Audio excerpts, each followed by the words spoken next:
My name is Daniel Mercer. For 14 years, I protected a company that never really saw me. Not the way they saw the men on stage, not the way they saw the CEO with his handmade Italian suits and his glass office overlooking downtown Chicago. Not the way they saw the executives whose names appeared in press releases whenever our stock price jumped 2%. I was the man behind the locked doors, the man behind the server logs, the man who received phone calls at 2:13 in the morning because a firewall rule had failed in Singapore, or because someone in London had clicked the wrong link and exposed 3,000 client records to a phishing domain. When everything worked, nobody knew I existed. When something broke, my phone rang first. I did not mind that. Cybersecurity is not glamorous. It is quiet. It is repetitive. It is long hours spent staring at things other people do not understand and hoping the dangerous patterns never become real. But after 14 years at Holden Pierce Global, I knew the company's systems better than anyone alive. I knew the old servers nobody wanted to migrate. I knew the emergency access accounts created during the 2018 ransomware scare. I knew which executives reused passwords despite quarterly compliance trainings. And I knew, 3 days before security escorted me out of the building, that someone inside our company was moving money through our infrastructure in a way that was not just unethical, it was criminal. The first sign was not dramatic. No red warning screen, no flashing alert, no cinematic countdown timer. It was a mismatch, a small one, a routing table entry that should not have existed. At 11:47 p.m. on a Monday night, I was reviewing outbound traffic from one of our internal finance servers. We were 2 weeks away from finalizing a merger with Norvex Capital, a deal worth $1.8 billion. Because of that, my team had been ordered to perform a full security readiness review. The official reason was investor confidence. The real reason was fear. Norvex had made it clear that one major security issue could delay or kill the merger. So I was looking at everything: payment gateways, compliance archives, cloud access logs, encrypted backup traffic. That was when I saw it. A recurring encrypted connection from our finance reconciliation server to a private endpoint in the Cayman Islands. At first, I thought it was a misconfigured vendor service. Large companies have messy systems. Sometimes old vendors stay connected years after contracts end because nobody remembers to shut them off. But this one was different. It did not run during business hours. It ran every Friday at 2:30 a.m. It did not transfer large files. It transferred small packets, carefully structured, always under alert thresholds. And each connection was preceded by an internal authentication token assigned to someone in the executive suite. Not the finance department, not accounting, not compliance, the executive suite. I sat there staring at the screen for a long time. Then I pulled the logs. 14 months of them. Same pattern, same endpoint, same timing. Different internal account IDs rotating through the access chain, as if someone had designed the activity to look like background noise. By 1:10 a.m., my stomach felt cold. By 1:43 a.m., I had found the shell company, Varelli Holdings, registered offshore, connected to 3 payment routes buried under legitimate consulting invoices. By 2:18 a.m., I knew the truth. Holden Pierce Global was not just preparing for a merger. Someone inside the company was cleaning money before the merger closed, and they were using our servers to do it. I did not sleep that night. At 6:30 a.m., I drove to headquarters with my laptop bag sitting upright on the passenger seat, like evidence. I still remember the lobby that morning: bright marble floors, fresh flowers, digital screen showing our CEO, Marcus Vane, standing beside the Norvex chairman under the headline, "Building the Future of Global Finance." Marcus loved headlines like that.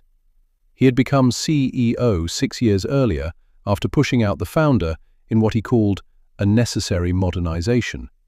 He was polished, charismatic, and dangerous in the way only charming men with no visible doubt can be dangerous. He remembered names when cameras were nearby. He forgot them when nobody important was watching. He once called the Cybersecurity department the basement insurance policy at a leadership retreat. Everyone laughed. I did not. I took the elevator to the 27th floor and went straight to my office. My team had not arrived yet. I closed the door, connected to the secure terminal, and verified everything again. Then, I did what company policy required. I submitted an urgent escalation to legal, compliance, and the CEO's office. Subject line: potential illegal financial routing through internal infrastructure. Immediate executive review required. I attached a summary, not the full archive. Never the full archive. 14 years in cybersecurity teaches you one thing above all else. When you discover something powerful, you never hand over the only copy. At 8:12 a.m., my phone rang. It was Evelyn Cross, our general counsel. "Daniel," she said, her voice smooth and careful. "We need you upstairs." "Who's in the meeting?" "Marcus, finance, compliance, myself." I looked at the phone. "Good," I said. "They need to see this." There was a pause. Then Evelyn said, "Bring only what is necessary." That was the first warning. The second warning came when I reached the executive conference room and saw no one from compliance. Only Marcus Vane, Evelyn Cross, Chief Financial Officer Aaron Bell, and two men from corporate security standing near the far wall. Marcus sat at the head of the table, relaxed, smiling faintly as if I had brought him an amusing inconvenience. "Daniel," he said, "our digital janitor has found something." Aaron laughed under his breath. I did not sit down. "I found recurring offshore connections from the finance reconciliation server," I said. "They tie to internal executive authentication tokens and shell entities outside normal vendor records." Marcus leaned back. "That sounds very technical." "It is very criminal." The room changed, just slightly. Evelyn looked down at her tablet. Aaron stopped smiling. Marcus did not. He tapped his pen once on the table. "Careful." "I am being careful," I said. "That's why I escalated it."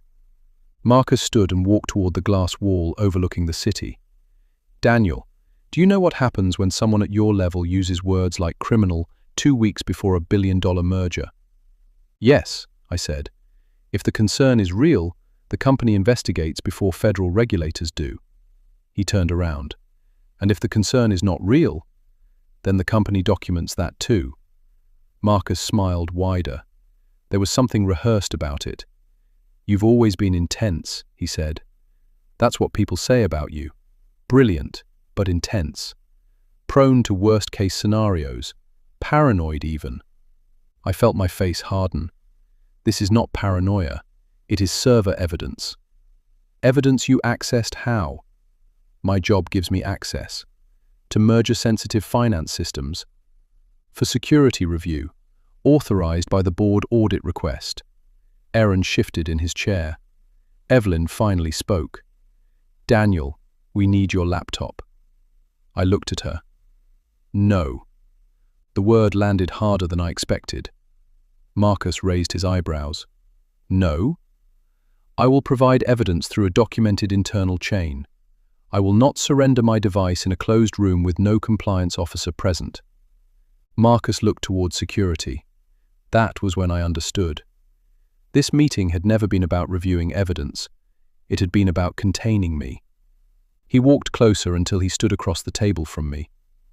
"Daniel," he said softly, "you are suspended effective immediately, pending review of unauthorized access, data mishandling, and disruptive conduct." I almost laughed. Not because it was funny, because it was exactly what guilty people do when evidence appears. They do not answer the evidence. They attack the person holding it. "You are making a mistake," I said. Marcus smiled. "No, I'm making a decision." He nodded to security. The two men stepped forward. I had seen them before. Building security, not law enforcement. Polite men who checked IDs and escorted visitors to elevators. Now they stood on either side of me like I was a threat. "Daniel," Evelyn said. "Please cooperate."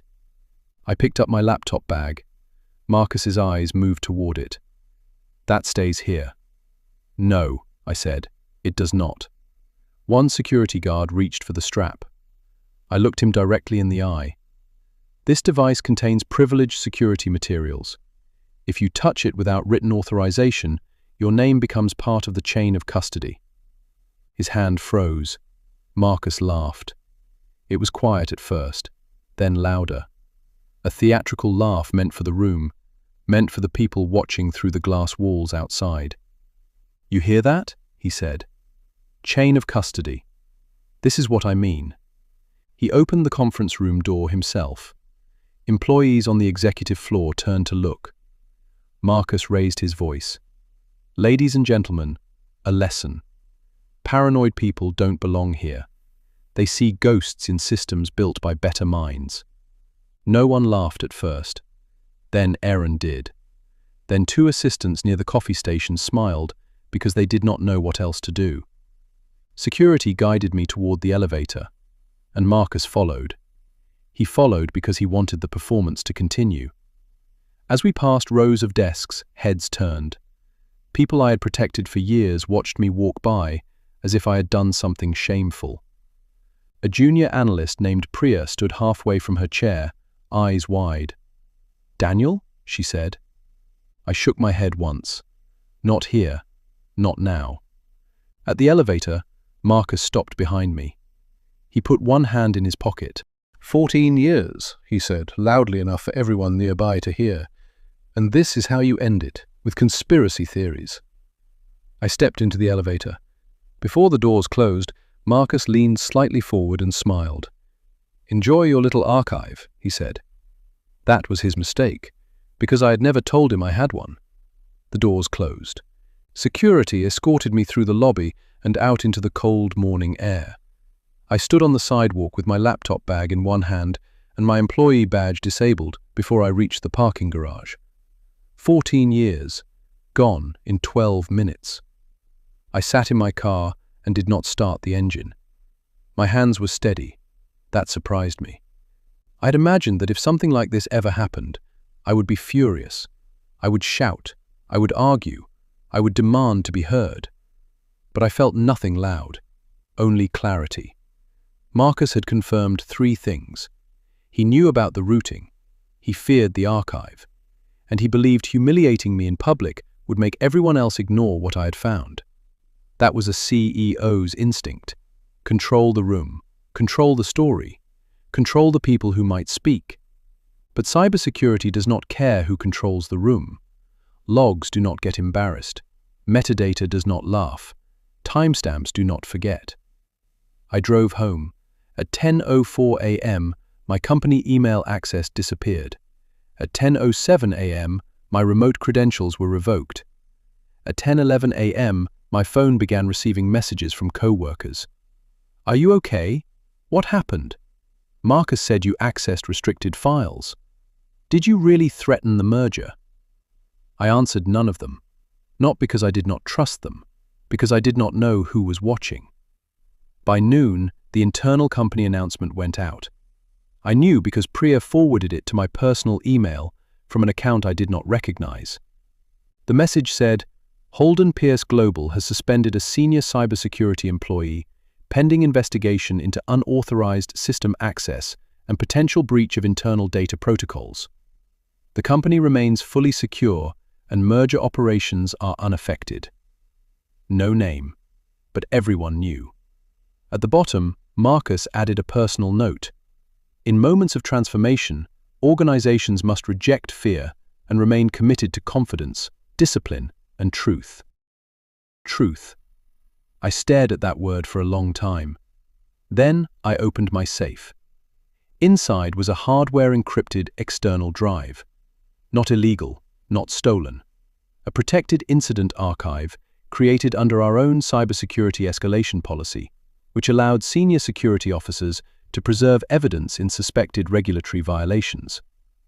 Most executives never read policies until they needed to violate them. I had read them all. The archive contained logs, hash records, routing tables, access trails, offshore endpoint mappings, invoice correlation data, and authentication chains. But it also contained something I had not mentioned in my escalation.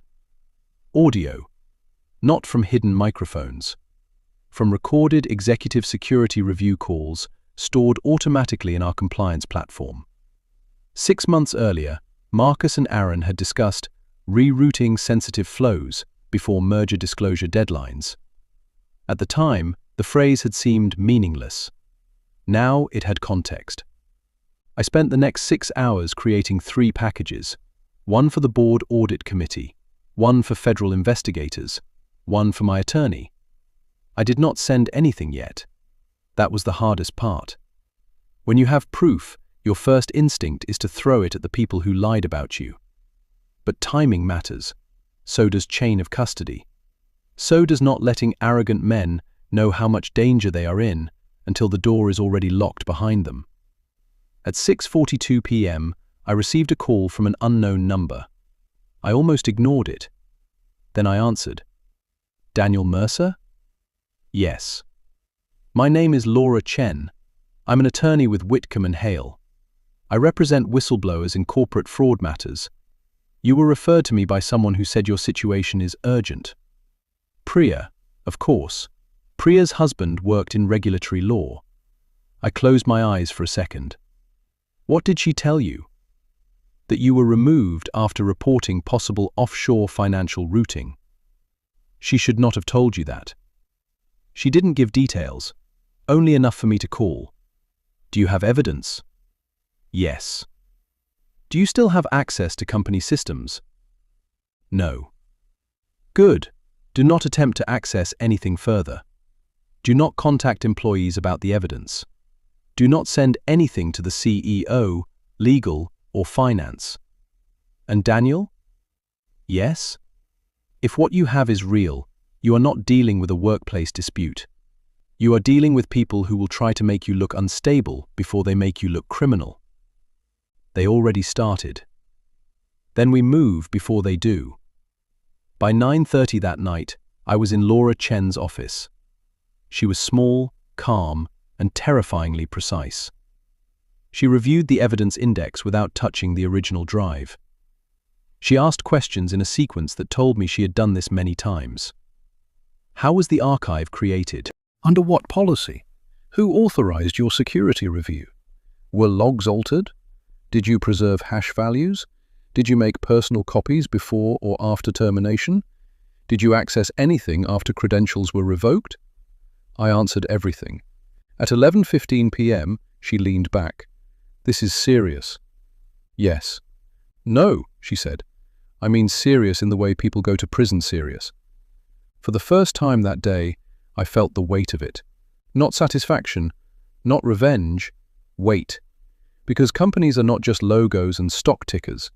They are people, payroll clerks, receptionists, junior analysts with student loans, engineers with newborns, security guards who do not know why they are told to escort someone out.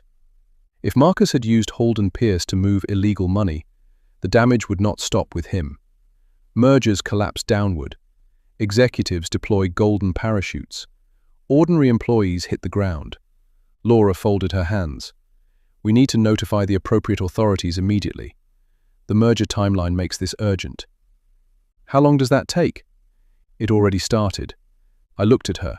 She turned her screen slightly. A secure submission portal was open. You gave me enough to prepare an emergency disclosure. We'll transmit the index tonight and arrange controlled delivery of the full archive tomorrow morning. I nodded slowly. And the board?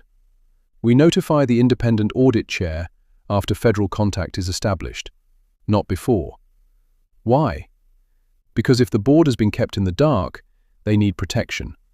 If they haven't, they need consequences. I drove home after midnight. The city looked different. Same streets, same lights. But I felt like I had stepped out of one version of my life and into another. At 8:03 the next morning, Marcus went on CNBC. I watched from my kitchen table. He sat beneath studio lights, wearing a navy suit and the expression of a man who believed the world was already convinced. The anchor asked about Minor internal turbulence ahead of the Norvex merger. Marcus smiled. Every major transformation attracts noise, he said.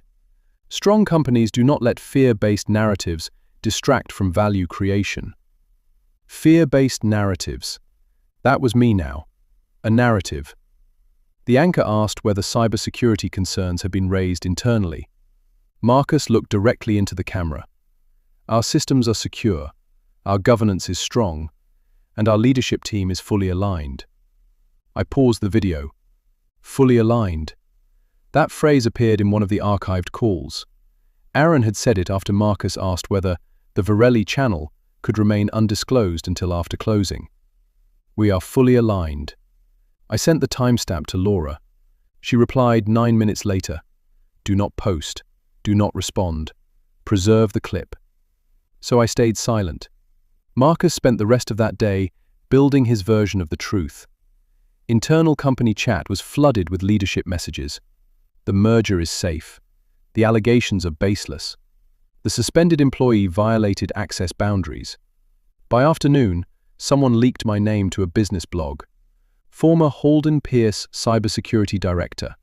Under investigation for data misconduct. The article cited sources close to executive leadership. My mother called me crying. My brother texted, "Tell me this isn't true." I typed a response, deleted it, typed another, deleted that too. Finally, I sent, "I cannot explain yet, but I did the right thing." He answered, "I believe you." That almost broke me. Not the CEO laughing, not the escort, not the article. That. Because when someone believes you before the evidence becomes public, it reminds you what truth costs. The next morning, 48 hours after I had been escorted out, Laura called. They want to meet. Who? Federal investigators. I sat down.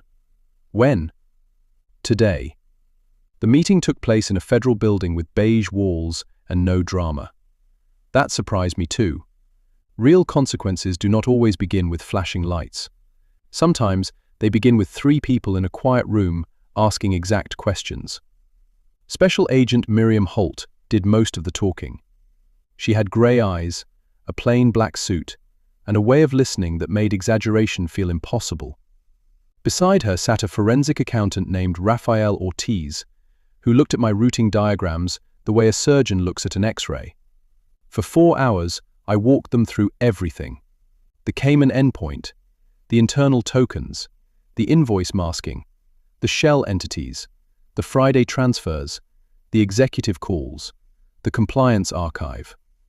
Rafael asked for the invoice correlation again. Then again. Then he leaned back and said one sentence. That's not routing. I looked at him. That's layering. Laura's face did not move. I knew enough about financial crime to understand the word. Layering is the step in money laundering, where transactions are moved through complex channels to hide their origin. It was no longer just my suspicion. It had a name. Special Agent Holt closed the folder. Mr. Mercer, do you believe CEO Marcus Vane was aware of this system? Yes. Why? Because the routing used executive-only override tokens, because he referenced my archive before I disclosed it, because his recorded calls mentioned the channel, and because when I raised the issue, he did not ask what I found. He tried to remove the evidence. She nodded. Do you believe evidence may be destroyed? Yes. When? Before the investor presentation tomorrow. Holt looked at Raphael. Something passed between them. Then she looked back at me. What investor presentation? I told her. The Norvex merger presentation, live streamed to institutional investors, scheduled for 10 a.m. the next day from Holden Pierce headquarters. Marcus would be on stage. The board would be present. Norvex executives would be in the front row. The company's future would be sold in real time. Special Agent Holt wrote something down. Then she said, "Thank you, Mr. Mercer. Do not contact Holden Pierce. Do not speak publicly. If anyone from the company contacts you, notify your attorney immediately." Are you going to stop the presentation? She did not answer directly. Federal agents rarely do. She only said, "We will take appropriate action." That night, I did not sleep. At 9:52 the next morning, I opened the investor live stream on my laptop. I told myself not to. Laura told me not to. My own good sense told me not to. I watched anyway. The stage looked exactly how Marcus liked it. Blue lighting, glass podium, massive screen behind him reading, Holden Pierce plus Norvex, a new global platform. Employees filled the auditorium. Investors watched from private feeds. Board members sat in the first row, stiff and proud. Marcus walked onto the stage at 10:01 a.m. to applause. He smiled like a man entering history. "Good morning," he said. "Today is not simply about a merger. It is about trust." I almost closed the laptop. Trust. He kept speaking. He talked about transparency. He talked about discipline. He talked about integrated global infrastructure. Then, at 10:17 a.m., as he clicked to a slide showing projected revenue growth, the auditorium doors opened. At first, no one reacted.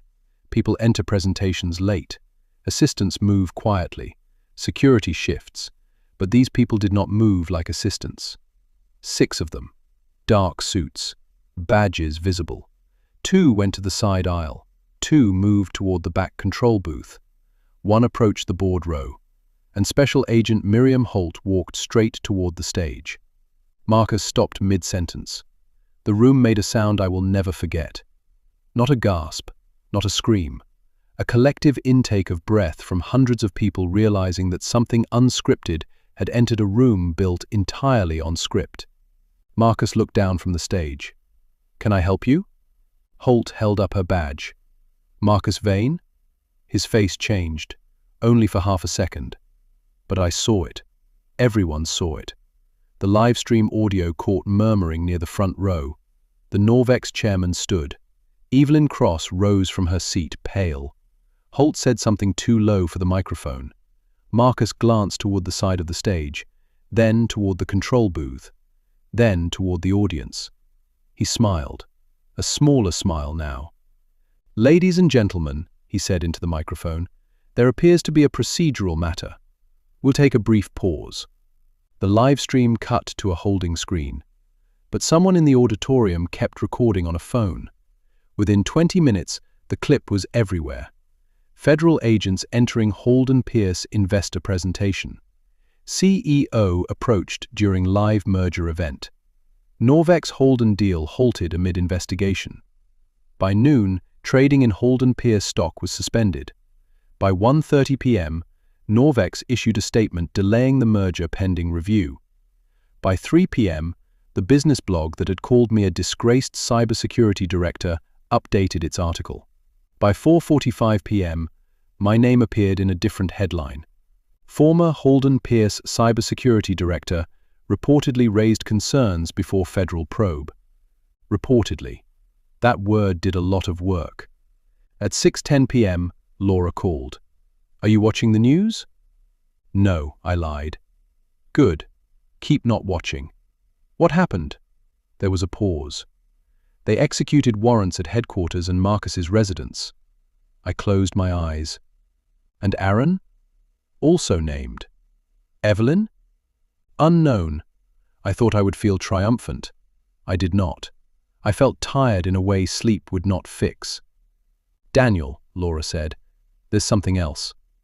"What?" "The board audit chair wants to speak with you." "No." I already told them no. "Good. They may offer reinstatement." "No." I assumed. I looked around my apartment, at the old bookshelf, at the coffee mug still sitting beside my laptop, at the badge from Holden Pierce lying on my kitchen counter because I had not known what to do with it.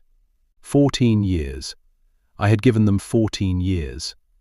And when I found rot in the walls, they treated me like the infestation. By the next morning, everything moved faster. The offshore network had a name now, the Virelli Channel.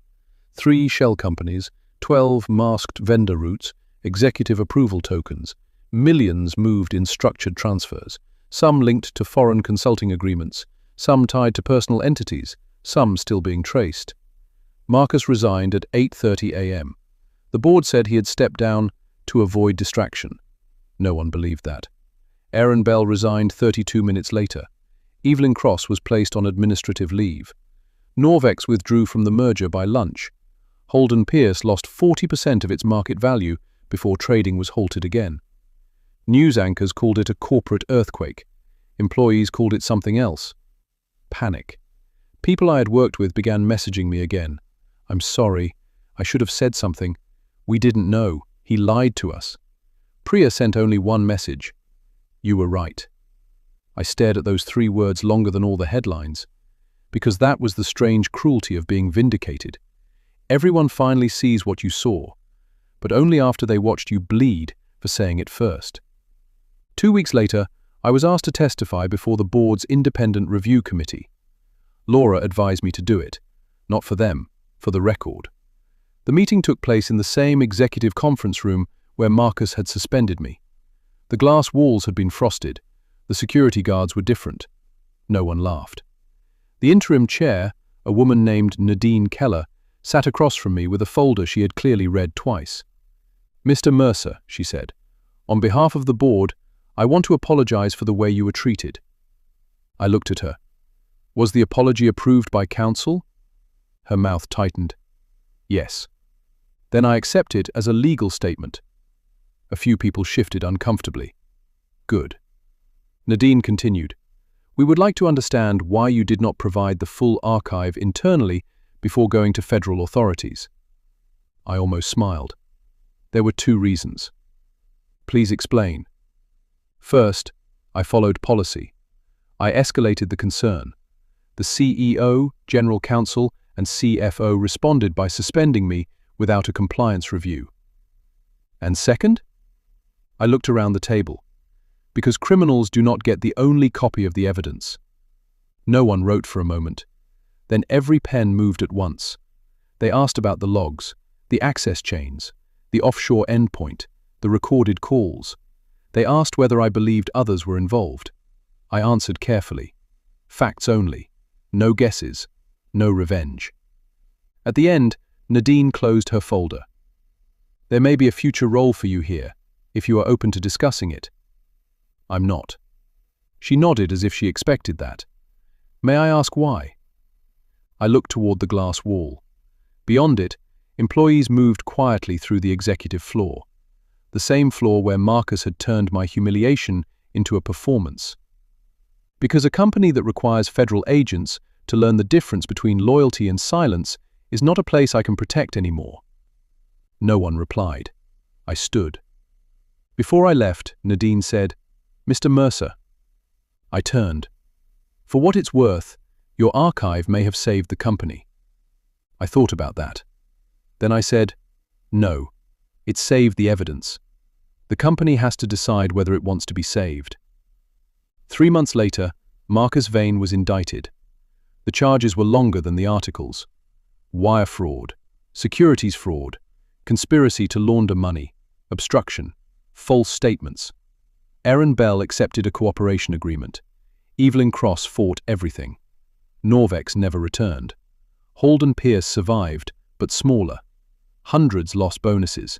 Dozens lost jobs. Some divisions were sold. The company removed Marcus's portrait from the lobby and replaced it with a wall of corporate values.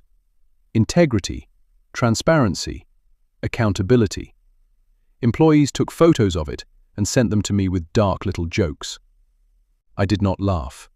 Not because I lacked humor, because values printed on walls mean nothing if the quietest person in the room cannot challenge the loudest one. As for me, I did not go back. I started a cybersecurity advisory firm with Priya. She left Holden Pierce 6 weeks after the raid. Our first clients were small financial companies terrified of becoming the next headline. We did not promise them perfect security, only honest warnings, only evidence before ego, only the truth before the press release. The old Holden Pierce badge stayed in my desk drawer for a while. Then one morning, I took it out. The plastic was scratched from the day security pushed me through the lobby. My photo looked younger than I remembered. Under my name were the words, Director of Cybersecurity. I placed it in a small frame and hung it in the office conference room. Priya saw it and frowned. "Why would you hang that?" I looked at the badge. Because people should know what the price of doing the right thing can look like. Below it, I added a small engraved plate. It said, "Paranoid people check the logs." 6 months after the raid, I received one final letter. No return address. Inside was a handwritten note. "Daniel, I was in the auditorium when the FBI came in. I was also in the hallway when Marcus had you escorted out. I did not speak up. I told myself I did not know enough. Maybe that was true. Maybe it wasn't. But I want you to know something. After you left, half of us were afraid. After the FBI arrived, all of us understood why. I'm sorry." There was no signature. I folded the note and placed it in the same drawer where the badge had been. People think stories like mine are about revenge. They are not. Revenge is loud. It wants applause. It wants the villain to see your face when they fall. What I wanted was simpler. I wanted the truth to remain intact long enough for someone with authority to open the door. Marcus believed power meant controlling what people saw. He believed a public humiliation could erase private evidence. He believed that if he laughed loudly enough while security walked me out, everyone would remember the laughter and forget the warning. For 72 hours, he was right. People doubted me. Headlines framed me. Executives mocked me. My own reputation became the first thing they tried to launder. But evidence has a patience arrogant people never understand. It waits. In backups, in timestamps, in archived calls, in small mismatches noticed by tired people at midnight. And when the door finally opened, it was not my voice that ended Marcus Vane. It was his own system, his own logs, his own words. The CEO laughed when security escorted me out. 72 hours later, the FBI walked into his office. And for the first time since I had known him, Marcus Vane had nothing left to say. Select now another video in our series of family and company dramas. They are all powerful stories of people coming back stronger after they have been humiliated or hurt by family members or their management. Always make sure you stay strong. Let nobody ever tell you what you are worth. You know the best. Of course.